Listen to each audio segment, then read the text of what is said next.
Hello everyone, good day. I'm Rafe Buladaco and I will discuss the lesson 7 of the past structure, which is the legislative branch. What is legislative branch? Ang pinakaunang responsibility sa legislative branch is mag-create of new law based on the needs and demands of society. But before any proposed law can be enacted, ang members of the legislative body engage in thorough discussions and debates to ensure nga ang kanang gi-proposed law is reasonable na siya, maka-benefit siya sa katawhan, and considering ga-consider siya og multiple perspective. Og if ang bill or ang kanang gi-propose nga law is napasa niya ang mga legislative deliberation and voting process, mahimo siya law, it will become official once nga na-sign siya into action by the appropriate authority such as the president or monarch. And the legislative branch can amend laws to ensure nga it stay relevant and effective. Og if ang law kay dili na niya ma-serve iyang intended purpose, kanang mahimo siya outdated. Og when this happen, ang legislative branch is responsible for making and changing law. So it has the power to repeal them, which means officially removing them from the legal system. And there are two basic structures for legislative branches of government. First is unicameral. A unicameral system refers to a form of government which all decisions regarding laws and policies are made by one group of representatives or the single chamber. Second is bicameral. A bicameral system is a form of government with two separate legislative chambers or houses. Ug kani siya nga two chambers is typically work together to create and pass law.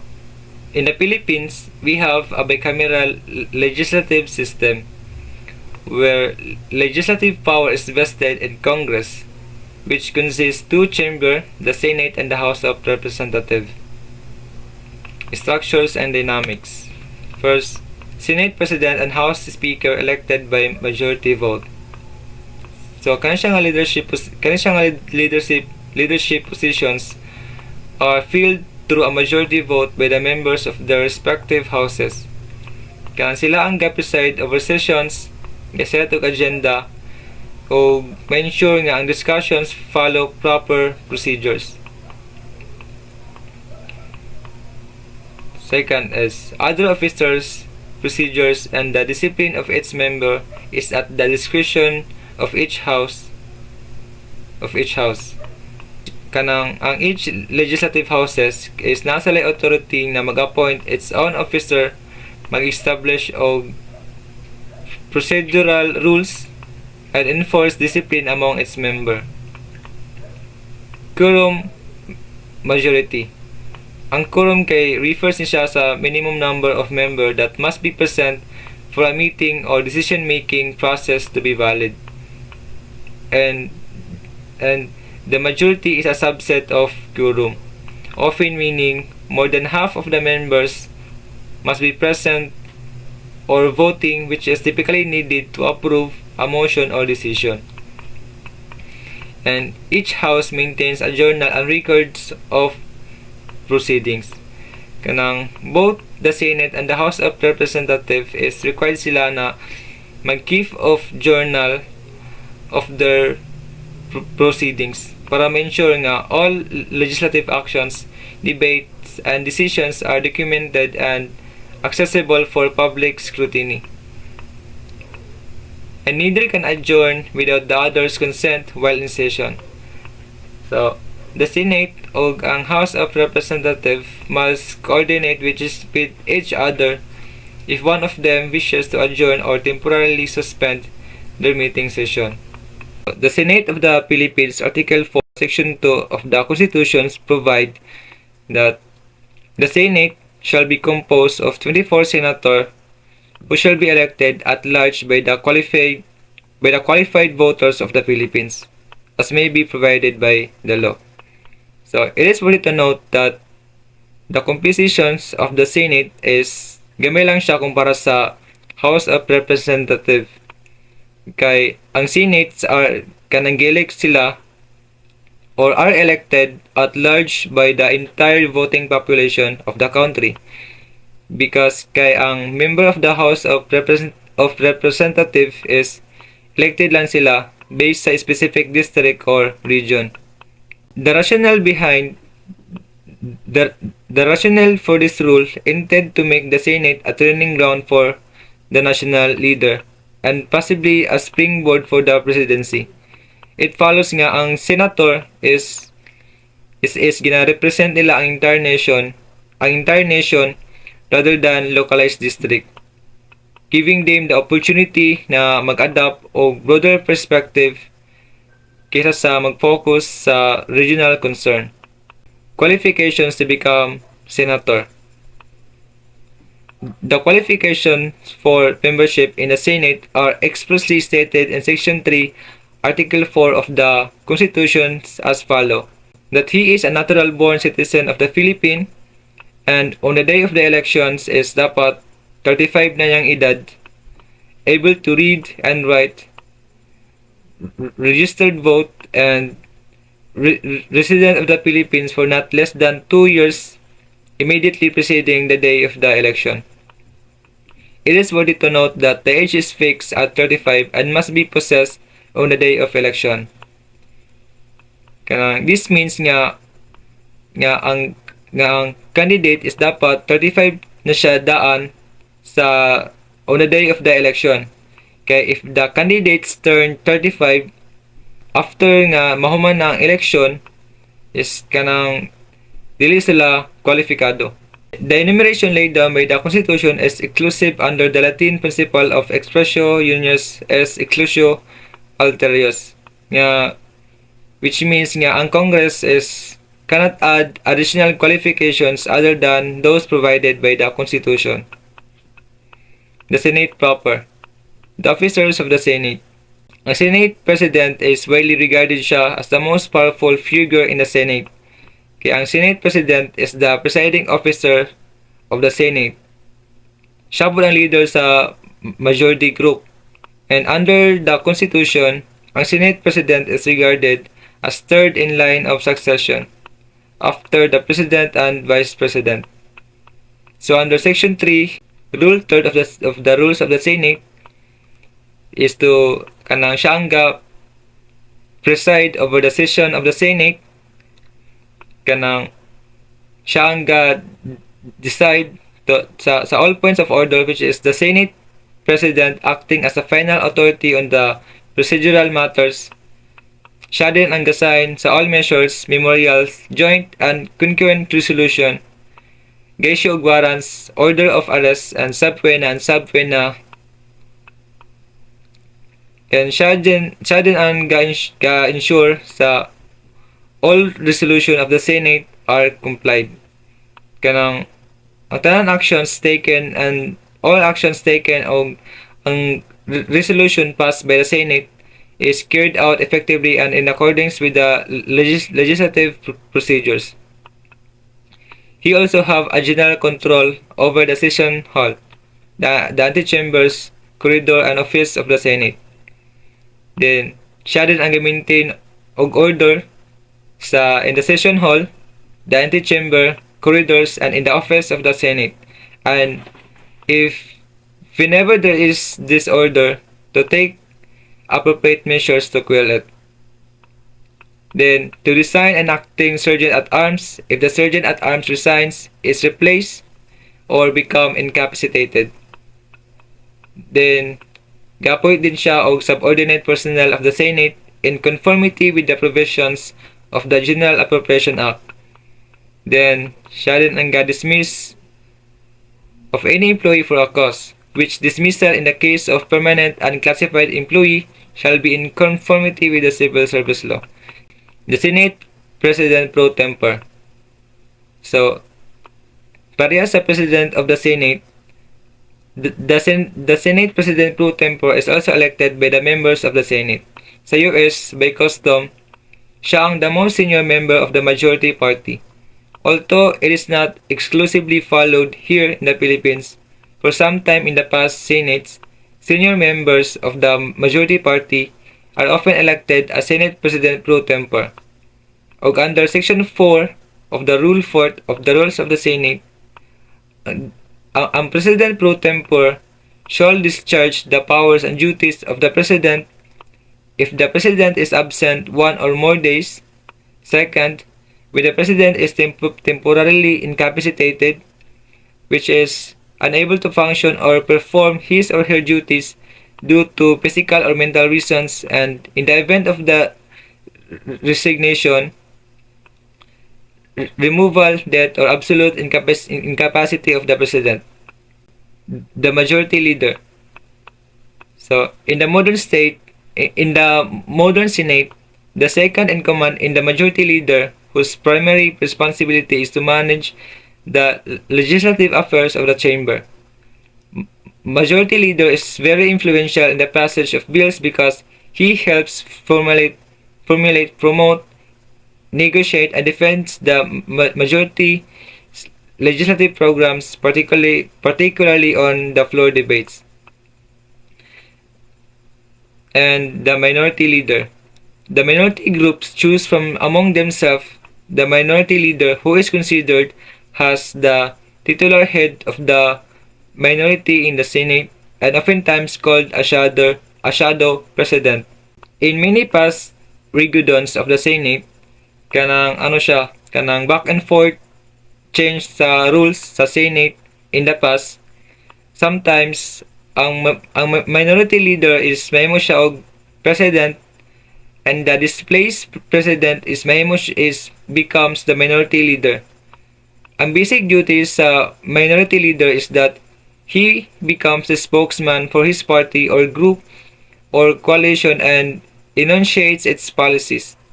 He is expected to be alert and vigilant in defense of the minority's rights. It is his functions and duty to criticize constructively the policies and programs of the majority, and to this end, employ parliamentary tactics and give close attention to all proposed legislation. The rules of the Senate gives the President pro tempore and the majority and the minority leaders unique privilege as all are ex officio members of all permanent committee of the Senate. The Senate committees. So at the core of Congress lawmaking, investigative and oversight functions lies in committee system.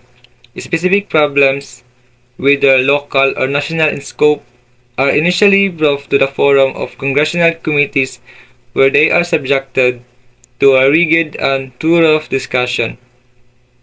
Congressional committees in the Philippines are a specialized group within the legislative branch, consisting of the House of Representatives and the Senate. And to a large extent, the committee system plays a very significant role in the legislative process because congressional responses and actions regarding growing national problems and concerns have largely depended on the efficiency and effectiveness of the committee structure, system, and expertise. According to Woodrow Wilson, he points out the important roles played by different committees of Congress. The House sits not for serious discussion, but to sanction the conclusion of the committee as rapidly as possible. Means that the House doesn't engage in meaningful debates or discussion when considering legislation or legislative acts, but instead, its main role is to quickly approve decisions already made by its committees. It legislates in its committee rooms not by the deliberation of majorities, but by the resolution of especially commissioned minorities, where the specialized group or small groups, by their expertise, hold the real power in shaping legislation. And Congress in sessions is the Congress on public exhibition, while Congress in its committee room is Congress at work, which they conduct hearings for legislative matters. On the other hand, the merits Polsby view with regard to the importance of the committee system can be well considered that any proposal that weakens the capabilities of congressional committees weakens Congress, because congressional committees are the listening posts of Congress. Kanang they accumulate knowledge about the performance of governmental agencies and about the effects of governmental programs and performance on private citizens. They provide incentives to members of Congress to involve themselves in the detailed understanding of governmental functioning, and they provide a basis, virtually the only well institutionalized basis in the House of Representatives, for understanding and for influencing public policy. Weakening these committees can diminish Congress' ability to perform its duties effectively because without the detailed scrutiny and insight provided by the committees, the legislative process risks become less comprehensive and transparent. Ang present committee system sa atong Senate has been the product of strong years of Philippine legislative experience. So it draws its strength from the inherent functions mandated to perform, assisting the Congress in coming up with well-studied legislative policy enactment. Yet, the complexity of problems that our country is currently facing and the growing needs and demands of our people for a more assertive role on the part of Congress required us to assess the effectiveness as well as the responsiveness of the congressional committee structure and system. And in order to survive or meet ang challenges, ang Congress must adapt to the external demands and manage internal stress like social, economic, and political development, create pressures for the legislator to enact policies that fulfill constitutional and public expectation for general welfare, and the rising unemployment, poverty, economic challenges, crisis, technological advancement, and societal shift significantly increase pressure on Congress. Additional factors such as political changes, strong presidential leadership, partisan realignments, and factual Supreme Court rulings further contribute to its growing workload. However, external pressure on Congress, particularly the Senate, lead to the internal tension that influence decision making and members' interaction. Overwhelming committee workloads can result in jurisdictional conflicts, while the other tensions stem from the changes in membership, leadership disputes, factional disagreements, and evolving attitudes among senators. These conflicts often appear in debates about salaries, committee duties, procedural rules, scheduling, and budget allocation. The growing complexity of these issues suggests that the Senate committee system may need to review and adjust to ensure its function effectively under increasing demands. So here is the questions of our topic.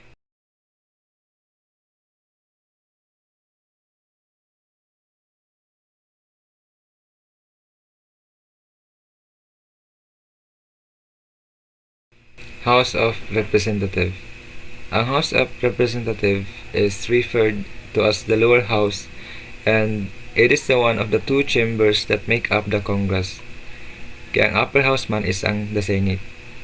So these individuals represent specific geographical areas known as legislative district, and they are elected during national election by the voters within their district. So the qualifications for the House of Representative. The House of Representative qualifications must a natural born citizen, at least 25 years old on election day, literate, can read and write, registered voter of the district, and district residence for 2 years prior to election day. And their term of office, they have 3 years maximum of 3 terms silang terminal sa office. And The composition of the House of Representatives is not more than 250 unless otherwise fixed by the law. Congress is responsible for making enable laws to make sure that the spirit of the Constitution is upheld in the country, and at times it also has the authority to amend or revise the Constitution when necessary. Legislative process: how a bill becomes a law. First, preparation of the bill. The member of or the bill drafting divisions of the Reference and Research Bureau prepares and drafts the bill upon the member's request. Second is first reading.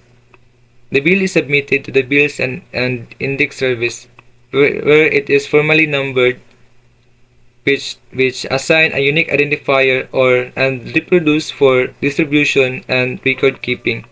And after 3 days of filing, the bill is added to the order of business. This essentially means it gets scheduled for the first reading. On the first reading during this stage, the Secretary General reads out the bill's number and title in a legislative session. This is a formal announcement of the bill to the Assembly. Third, committee consideration or actions. Committee consideration action. The committee to which the bill is referred evaluates it to determine whether public hearings are necessary. If public hearings are deemed necessary, the committee schedules them, issues public notice, and invites resource persons from the public and private sectors. And if public hearings are not deemed necessary, the bill is scheduled for committee discussion. And based sa results sa public hearing or committee discussion, ang committee may introduce amendments, consolidate bills on the same subject matter, o mag-propose og substitute bill.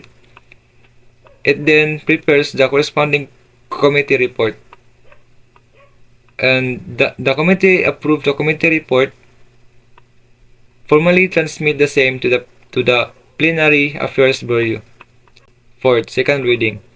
The committee report is registered and numbered and filed by the Bills and Index Service. It is then added to the order of business and forwarded to the Committee on Rules for review. The Committee on Rules scheduled the bills for consideration on second reading. And on the second reading, the Secretary General reads the number, title, and text of the bill, and the following takes place, which is the period of sponsorship. Ang author or sponsors of the bills present it to the members of the legislative body, and they explain its purpose, and members can engage in a debate where they discuss the merits and potential concerns of the bill. Second is period of amendments. After the debates, members of the legislative body are given the opportunity to propose changes or modifications to the bill. And third, voting, which may be by first viva voice, which members express their votes verbally. Second is count by tellers. Votes are counted by designated individuals. Third is division of the House, that members are physically divided into groups to indicate their votes. And last is nominal voting. Members cast their votes individually and each vote is recorded by name. Fifth is the third reading. If there are any amendments, they are incorporated into the bill, and printed copies of the updated bill are prepared for the third reading. The engrossed bill is added to the calendar of bills for third reading, and copies are distributed to all members at least 3 days before the third reading. During the third reading, the Secretary General reads only the bill's number and title. A roll call or nominal voting is conducted. If a member wishes, they are allowed 3 minutes to explain their vote. No further amendments to the bill are permitted at this stage. The bill is approved if the majority of members present vote in favor, and if the bill is not approved, it is sent to the archives. 6. Transmittal of the approved bill to the Senate. The approved bill is forwarded to the Senate for review and agreement. And 7. Senate action on approved bill of the House. The bill undergoes the same legislative process in the Senate. 8. Conference Committee. A conference committee is formed, consisting of members from both House of Congress to resolve differences or disagreements in the bill. The committee members or conference are not just limited to settling disputes. They can introduce new provision related to the bill subject or even propose an entirely new version of the bill. The conference committee prepares a report to be signed by all the conferences and the chairman. And lastly, this report is then submitted to both House, Senate, House and Representative for a review and approval, but no further amendment are allowed. 9. Transmittal of the bill to the President. Copies of the bill signed by the Senate President and the Speaker of the House of Representatives and certified by both of the Secretary of the Senate and the Secretary General of the House are transmitted to the President. 10. Presidential action on the bill. If the President signed the bill into law, it is assigned a Republic Act number and officially becomes a part of the country's legal framework. The approval law is then transmitted back to the House where it originated for records and dissemination. And if the President decides to reject the bill, they issue a veto along with an official message explaining the reasons behind the rejection. The bill along with this message is then sent back to the House where it originated. 11. Action on approved bill. Once a bill is approved, it is reproduced and copies are sent to the official Gazette office for publication. These copies are also distributed to the agencies responsible for implementing. And finally, the bill is added to the yearly collection of laws and resolution. And lastly, the 12, which is the action on vetoed bill. The President's message is included in the orders of business, which is the legislative agenda. If Congress decides to challenge the veto, the House and the Senate independently review the bill or the vetoed sections. To override the veto, a supermajority vote is required. This typically means that at least 2/3 of the members in the both the House and the Senate must vote in favor. 2/3 votes is achieved in both chambers. The bill or the previously vetoed portion becomes law despite the veto. So here is the question. Number 1. What type of legislative chambers are the Senate and the House of Representatives? Number 2. What article does where legislative power is vested in Congress? So that's all for my report. I hope that we learned something and thank you.